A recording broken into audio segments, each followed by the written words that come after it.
So when you talk about making waves, you can't be in a conversation with Al Dillon without making big waves. So Al, why don't you go ahead and introduce yourself? Thank you, my friend. As you mentioned, we go back a lot of years, and who would have thought? Yeah. 25 years later, we'd be Yeah. sitting here doing a podcast around a trade show like this, and it's so good to be back with all the people here. So I want to start by thanking Genoa for the opportunity. Also, the idea that you can bring the community together and just expose it a little bit more, which is what's always lacked in the defense community. We don't talk about what we do very well. Outside of our own little shells, and a lot of that's got to do with the culture, right? It's about national security items and priorities. So thanks for the opportunity. So my background, I was an Army officer. I started as an NCO and went into the Army officer thing, and I always had a penchant for technology, right? So I created my own IT company while I was in the military, ISP. That ended up, as I left the military, expanding in Newfoundland out of St. John's, Newfoundland. Had a little white box company and had a little ISP, and that ended up getting purchased by Newtel, and then I got into what was called X-Wave. I was one of the founding executive of X-Wave. And after a few years, I kind of missed the defense game. And in 2004, we started a new defense business unit, and lo and behold, the first deal I do that really mattered was the Maritime Helicopter Project. It's integrated information environment onboard the ship, or onboard the aircraft, as well as onboard ship and shore-based solutions. And then that expanded. We bought a couple of companies, and we ended up working with the Navy, in the Halifax upgrade, as well as Lockheed Martin on the old Lytton systems that were in the Trump class, and all this good stuff. So all to say, I've been in the information operations game since the day I really started in the military, because I cared about the intelligence and the importance of that information. And now, probably more than ever, I think even societally, we understand the importance of that. We're starting to gain an appreciation of how important our personal data is. Well, that very same, challenge within the military exists. What's happening with our platforms? What's happening with our people? Where are we situated within the world? And how are we going to deal with that in the context of an actual active adversary that has, other ideas about our presence and our strategic agenda as a country? So information's become, as you see now, land, sea, air, and cyber. Cyber is its own domain at this point. And frankly, information comes from every sensor, every person, every platform, space, or right down to subsea floor. So it's quite a challenge. There's a lot of complexities in there. So I fortunately I'm CEO of a cybersecurity company, that cyber defense company that has a bunch of elite people in it that come from the NSA, CIA, CSIS, CSE, DND, and we built this sovereign capability in Canada over the last few years to expressly deal with the securing of this information and the information operations platforms around this. So that's exactly what we do, and we are doing amazing things with Canada's Army presently right now on deployed operations, as well as back here at home. So, great successes in short timelines, huge opportunity for all of us that are here on the floor, and all of us, as I said, have some role to play in that. So I think bringing us together is the first thing on that. Where do we fit? How does the information get handled as we go forward? So let's see. Hopefully that gives you a bit of context on where I come from and what I'm thinking about. Well, it's funny, I was a customer of X-Wave years ago on the website design side, and then it's interesting. You're way ahead of your time, and now it's here. This cybersecurity is important. Yeah. Al, you look around the room here, right? There's companies that are doing a lot of different things, as you mentioned, right? Everything from subsea exploration and defense on the ocean floor, right through the into satellite communications. Everything exists within this trade show, but there's one key theme in all of it, and that's data. There's a lot of data swimming around. What keeps you up at night when I say all of those people are focused on or are dealing in data? Yeah, so that's a major issue culturally, right? Yeah. If you just look at the papers in the last week and you look at Facebook, and what it's done. So if you take that culture of we don't really protect our own personal data, nor do we understand how to do it, right, on the street. So we haven't, if I take it back in the automotive industry when they first built the cars 130 years ago, and as they advanced the use of the automobile in society, it became more, utilitarian, if you will, and more mandatory in our society to get things done. we built roads and standards and safety standards on the vehicles, and then we started painting crosswalks and then splitting the line, right? And then next thing you know, we got street lights and we have all of that. In the internet, in the 25, 30 years of its existence from a public perspective, right, we haven't had the time, nor we understand the standards and all of the different facets that are required to build that same crosswalk and the same structure around it, and the policing systems and the other things that actually make sure that it's safe, right? So when you take that into the context of the opportunity within defense, one, it's about the people and the awareness so that we don't innovate without cause. We need to use those standards, and we need to bolster our standards beyond the traditional exchanges of information and the standards that exist today for data and data residency within a platform like a ship, and how that ship communicates with the shore-based systems, the satellite systems, everything. So everything in between all needs to be managed.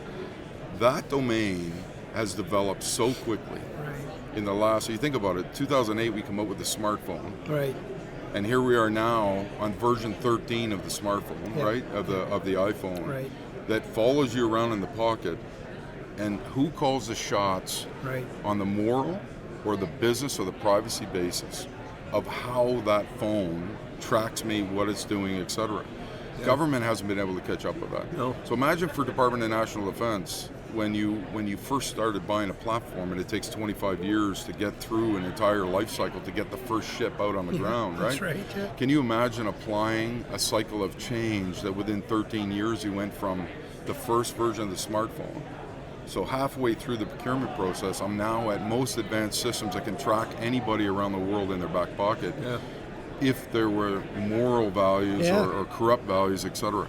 So if you're an adversary and you look at the information that way, and you haven't got those standards, nor even the culture within the society, how easy is it for you to penetrate at least somewhere in the supply chain of the defense supply chain, etc., to steal that IP? The truth is the adversaries figured that out before we actually thought the Cold War was over. Yeah, they were working on it long before. They were already there. So they're in our back pockets already. And they've taken. It's funny that recent versions of the aircraft that appear in certain parts of the world happen to look like an F-35, right? Right. Yeah. Well, why is that? Right? And because they got their hands on the plans. When we think about ships, right, and right into this city in particular, right, Halifax and shipbuilding. And my dialogues with the Type 26 guys that came over from BAE and Irving and the others as we go forward, there's a massive design challenge around the engineering of the information that sits on that floating city, right? Yeah. That city needs the same regulation and structure I talked about, whether it exists or not in society, or whether there's a standard that we can point to or not, is irrelevant. There are baseline standards that we can use. We need to rise to the challenge collectively of the different integrated ISR systems and everything that sit on those platforms. And we need to design a capability that's purpose-built if it has to be. Right. Leveraging the commercially available systems in an open architecture that will flow with the modules that will come on and off that ship in its 50-year plus existence, right? So you could never figure that out right now in advance and have it right for 2033 or 2032 when the first ship floats, right? So all that's got to be done. So the opportunities are in the standards base, they're in the actual technology, it's in the people build, the talent build, right, of this. And so if we build like ideas, like an incubator, like a shore-based version of the ship and its controllers and its command and control systems, etc. A digital twin. Exactly. Yeah. And we applied the latest and greatest of technologies in there that enable all the things that make it being human fun on a ship, because nowadays it's very important to the admiral, for example, to do that kind of stuff, to keep it fun. You come off the street, it's one thing to jump into the military and end up as a CSE or in the bowels of a ship, doing the job. It's another thing to understand how you can do that, still have touch with home, all those things that are important to our sailors and soldiers these days. I just want to interrupt for a second. You mentioned adversaries, and we were made aware of a so-called adversary. We don't need to mention who or what country, but they have 500,000 people in their cyber warfare complement. 500,000 now. Yeah. Like, Does that keep you up at night, knowing that there's a so-called adversary to Canada that has that many people working on trying to get through the digital channels? So Jerry, let me answer that first, and you of all people appreciate this more than anything. I joined the military because I needed a job as a kid, but I was the son of a military guy. Right. And the year after I joined the military, it wasn't about him or my history or anything else. It was about my contribution to the safety of this country, right? So it's actually, when I say this, why do I care? And is it a disturbing trend that's going on in the world? And the fact that even if you look in this country right now, there's a lack of strategic forethought around the national security agenda. The fact that we aren't in the East Pac Rim discussions. The fact that we don't even have a policy as a government in that regard. The fact that we don't have engagement in, even when we're invited in some NATO and some Five Eyes community discussions around information ops and security, et cetera. These are big issues. That recent announcement around, the sub arrangement with the United States and the collaborations, I'm really conscious of the fact that as we as a country go forward, we need to get in the strategic game of this. When I look around the floor, there are many companies here that get, or leaders, I'll say that as individuals, that care in the same way I do. So does it keep me awake? It's what I do for a living, right? I guarantee you, I know the adversarial threats I've investigated over the last 10 years, every major threat that is going against our country. We've written reports, both classified and unclassified. We utilize these, and we're developing platforms now for Canada that are actually in use in Canada to start the progress towards the painting of the lines, the crosswalks, and the societal structure, the community engagement that needs to rise up a little bit more and embed cyber or information operations assurance, risk management, because that's really what we're talking about here. It's a risk management play that gets into the technical game, and we think it's all Star Wars stuff and all that. It's not. Right. This is the same policies and structures we put into building a car and going through its safety standards and all of those other societal or environmental factors that we need to consider to drive safe on a road. People still die every day. Yeah. But we accept it as a society. Cyber is going to be the same way. It's a great way to describe it, Al. It's a great way to kind of make people understand it, that's where we are. We need to structure this in the same pattern as when the automobile hit. Where are these people coming from? Like, where are these people going to come from to work in this new emerging domain? Yeah, so you may remember in my past here in the last 5 years, I stepped out of industry for a couple of years to build what's called Cyber NB, right? Fantastic. And Cyber NB is a collaboration of government, industry, and academia to prove the societal structures I was talking about can be done, and you can innovate, and you can make an economic prosperity agenda around that innovation by going into your K-12 system and taking the IT learning objectives and applying a security agenda on the IT learning objectives from, say, grade 6 plus, right? And before that, we actually put like Arduino boards and some codeless middle software and all that stuff that you can just touch and grab and use a smartphone for a young kid using voice. And they don't need to understand the guts of it. In fact, the people that we need to do what I'm talking about exist in all walks of life. You need lawyers to understand international law and cyber. You need project managers that understand the application of this type of information security. You need the technical experts to build the systems and integrate and do all that as well. You need engineers that actually don't go through their process of building a bridge without actually having a security agenda around that bridge, right? So it's kind of the same thing. We just need to build it into society. So where do they come from? We need to think about digital assurance and digital security in every aspect of what we have in our universities, our post-secondary institutions, and in what we did in the K-12 system in New Brunswick, which, by the way, I'm very proud of. Like, kudos to my friends, and I make a shout out to Brian and to John Kershaw and the former Deputy Minister of Education there and others that I employed to help me, because it's a very complex issue to get it into an existing system. But they did it, and we ended up with every school in New Brunswick with curriculum in cybersecurity, a few centers of excellence, and now we had over 40 teams competing in the international competition out of New Brunswick. We had 0 teams when we started. Yeah. And of all the teams prior, there were only 8 teams in Canada competing in the international competition with the United States and others, and now there's 40 teams in New Brunswick alone.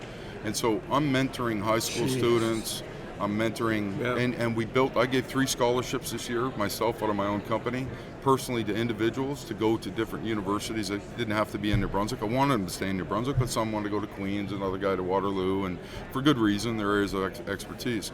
So I enabled that by giving them a scholarship to help them, and then I'm actually investing in the research that individual wants to focus on, which is like AI-based ethics, application of AI in security, because they want to work in security domain. So I think we have to contribute to it as leaders in the industry. We need to incubate that society. What I'm saying is that is a collaboration of industry, government, and academic leaders to come together to do it.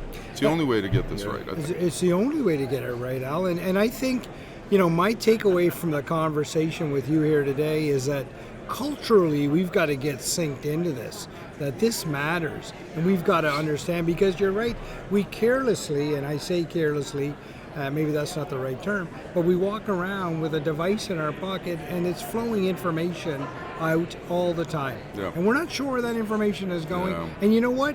We seem to be content with it. We seem to be content as a group to allow that to happen. The idea that we can just download an app for free, I want everybody, all your listeners to understand, nothing is free. Your data is actually more valuable to you than that app, right? Your personal data. And we need to stop and check about the morals and values of what's going on. And I think that's what we're seeing with Facebook right now. We'll see it come with Twitter and other aspects as well. Look at the effects of Snapchat on young women and all this type of stuff, and the society in general. I think we're at a turning point as well, where our tolerance of just innovation without cause from an information and following people around, like, to think about it. If I'm an adversary and or just a immoral character who wants to influence, like an election, or just adoption of a product or something of that nature, which is what advertising is all about, let's face it. I can follow a kid around right now as soon as they get a smartphone, and I can start feeding them information and influencing them. There are no regulatory frameworks whatsoever to manage that. I think that's going to change. I think we're seeing the incubation of that. Even this week, it's ironic that it happens to be this week. But there's some significant challenges we got to get over. But I'm seeing the light, and I can tell you that the cyber agenda, just in the show over the last couple of days, has become tenfold important than what it was 2 years ago, even in the show. Amazing, isn't it? When we were back together. You're a big part of that, Al, right? You're a big part of bringing that to the forefront. I know that there's one university presenting here, and they're presenting as their cyber footprint. Cyber NB is over there. And I know that you are a big driver behind all of that and driving what's happening in this industry. I think you're going to lead that cultural change, Al. Certainly, you've got the industry abuzz talking about it. It's an important piece of the equation. Jerry, your thoughts? Well, I just want to say, this entire experience for us as Gale Force Winds making waves has been incredible. It's a lot of passionate people. This is a heavy topic, what we're talking about. But I can tell you, as a young person, when I went away with this guy in the Navy, I fell in love with this country. And what you're doing is important.